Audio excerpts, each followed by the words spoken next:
வணக்கம். ஒரு வீட்டிற்கு போர்ட்டியோ எப்படி வருகிறது, அந்த போர்ட்டியோவில் நாம் என்னென்ன தவறுகளை செய்கிறோம் என்பது பற்றி பார்க்கலாம். இப்பொழுது எனக்கு ஒரு நண்பர் கேள்வி கேட்டிருந்தார், ஈசான்ய பாகத்தில் தூண் வைத்து கேட்டு போடலாமா, அதாவது இந்த ஈசான்ய பாகத்தில் தூண் வைத்து கேட்டு போடலாமா என்று கேட்டார். தாராளமாக போடலாம் காம்பவுண்ட் சுவர்களில். ஆனால் சரியான ஈசான்ய முனையிலேயே தூணை வைத்து அந்த ஈசான்ய முனையிலேயே கேட் வரக்கூடாது. அது குறைந்தது சற்று தள்ளித்தான் வரும். ஆகவே ஈசான்யத்தில் தூண் போட்டாலும் இந்த சுவற்றின் கன பரிமாணத்திற்குள் போட வேண்டும். அது தவறாக.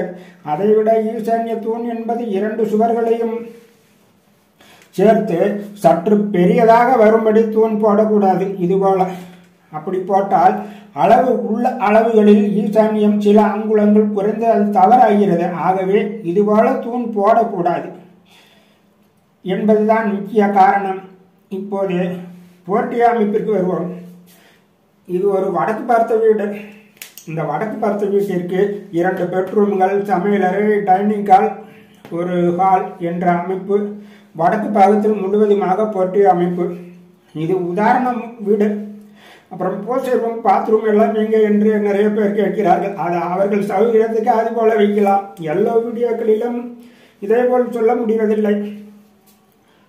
அதுவுமின்றி இது போன்ற வீடியோக்கள் பல நான் நிறைய போட்டிருந்தாலும் சில கேள்விகளுக்கு தெளிவு செய்வது போல திரும்ப கேட்கும் போது பல வீடியோக்கள் ஒரே மாதிரியே வெளியிட வேண்டியிருக்கிறது. அப்படி ஒரு மாதிரி வெளியிடும் போது, உதாரணத்துக்கு யூடியூப்பில் நான் வீடியோக்கள் போடுகிறேன். சிலர் உனக்கு காசு வருகிறது, அதுக்காக எதையோ செய்கிறாய் என்கிறார்கள். ஆனால் யூடியூப் உண்மையில் என்ன சொல்லியதென்றால், நான் போடும் வீடியோக்கள் ஒரே போல் இருக்கிறதாம். எனவே எனக்கு பணம் தர முடியாது என்று சொல்லிவிட்டது. வேண்டுமானால் அதை நான் உங்களுக்கு பிறகு காமிக்கிறேன். சரி, இப்போது நான் வீடியோ போடுவதற்கான காரணம், எனக்கு தெரிந்த நான் கற்றுக்கொண்டதை மற்றவர்களும் அறிந்து கொண்டு நலமோடு இருக்கட்டுமே என்கின்ற ஒரு ஆசையிலும் சற்று விளம்பரமாகிறது என்கிற குறிக்கோளும் இரண்டே தவிர பெரிதாக வேறொன்றும் இல்லை. இப்போது நமது விஷயம் என்னவென்றால், இந்த போர்ட்டியோ அமைப்பு ஒரு வீடானது தெற்கு பகுதியில் குறைவாகவும் மேற்கு பகுதியில் குறைவாகவும் வடக்கிலும் கிழக்கிலும் அதிக இடம் விட்டு கட்ட சொல்கிறோம். சரி, இப்போது தெற்கு பகுதியில் 3 அடி என்றால் வடக்கு பகுதியில் 3.5 அடி முதல் 4 அடி இருக்கிறது இந்த வரைபடத்தில். மேற்கு பகுதியில் சுமார் 3 அடிகள் என்றால் கிழக்கு பகுதியில் சுமார் 10 அடிகள் வரை காலியிட முடிகிறோம். இப்படி வீடுகள் கட்டுவது முறையானது. இப்போது போர்ட்டியோ இது போன்ற முழுவதுமாக சரி செவ்வக வடிவில் வரும்போது இந்த போர்ட்டியோ இந்த வீட்டமைப்புக்கு ஈசான்யத்தில் தான் பில்லர் வரும். அது வரலாம். படி அமைப்புகள், அது மடக்கப்படியில் ஒற்றைப்படி என்பது போல படி அமைப்பானது இங்கே வரும் வாயாவியத்தில். இதன் நீளத்தில் நாம் படி அமைத்துக் கொள்ளலாம். வடக்கு பார்த்த போர்ட்டியோவில் இங்கே படி அமைத்துக் கொள்ளலாம்.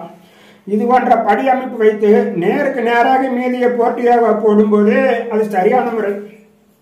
அவ்வாறின்றி முழுவதுமாக இல்லாமல் இதுபோல் போர்ட்டியோ போடுகிறார்கள். கவனியுங்கள்.